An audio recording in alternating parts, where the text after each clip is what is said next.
পঞ্চায়েত নির্বাচনের আগে ফের প্রকাশ্যে তৃণমূলের গোষ্ঠী কোন্দল। যুব তৃণমূল কংগ্রেসের ব্যাপক বোমাবাজির ঘটনায় গ্রেফতার বেশ কয়েকজন তৃণমূল কর্মী। ঘটনাকে কেন্দ্র করে চাঞ্চল্য ছড়িয়েছে গোটা এলাকায়।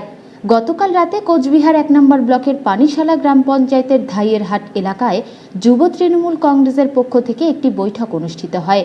বৈঠক চলাকালীন হঠাৎ করেই এলাকায় বিদ্যুৎ বিচ্ছিন্ন করে দিয়ে চলে ব্যাপক বোমাবাজি। যদিও তৃণমূল নেতৃত্বের দাবি এই হামলার পেছনে বিজেপির চক্রান্ত রয়েছে। অপরদিকে বিজেপির দাবি তৃণমূলের গোষ্ঠী কোন্দলের জেরে এই ঘটনা ঘটেছে। গতকাল ধাইরহাট হাই মাদ্রাসা মাঠ সংলগ্ন সেখানে একটা আমাদের বৈঠক হয়। ওখানে 150 থেকে 200 যুব ছেলে ছিল এবং কিছু সিনিয়র লিডার তারাও উপস্থিত ছিল।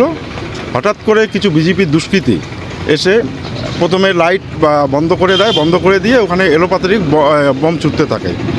আর আমাদের কর্মীরা সেখান থেকে ভয়ে আতঙ্কে পালিয়ে যেতে অনেকে পড়ে যায়, কেউ আহতও হয়।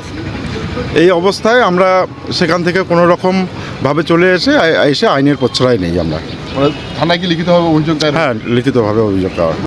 কারণ আজকে তৃণমূলের গোষ্ঠীদ্বন্দ্ব নতুন না, যুব মাদার আজকের না, সব সময় হয়। পানিশালা সম্মেলন ছিল, আর এক গ্রুপ ভেঙে দিয়েছে, আর তার দায় বিজেপি। এটা তো চলছেই। সেই জন্য আমরা এটা আর মনে করি না। ওরা কি করলো না করলো, কি বললো, আমরা এটা ভাবি না। সাধারণ মানুষ দেখছে যে ওদের গোষ্ঠীদ্বন্দ্ব কীরকম আকার ধারণ করেছে। যেরকম সম্মেলন করতে গেলে হামলা করে, আজ পর্যন্ত কুচবিহারে মিটিং করতে পারছে না ওরা। বিভিন্ন অঞ্চলে কোথায়ও ওদের সভা এবং কোনো মিটিং নেই, বন্ধ। এক গ্রুপ গেলে আরেকটা যাবে না, আর সেই জন্য বন্ধ আছে।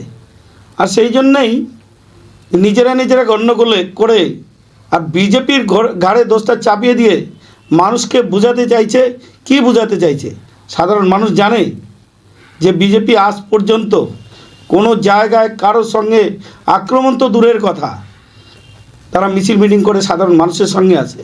আজকে এত দুর্নীতি, আর তার প্রতিবাদ একমাত্র ভারতীয় জনতা পার্টি করছে বিভিন্ন জায়গায় অঞ্চলে সাধারণ মানুষকে সঙ্গে নিয়ে।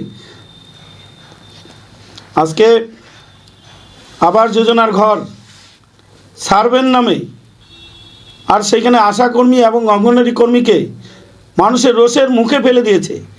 কিন্তু কারা কেটেছে?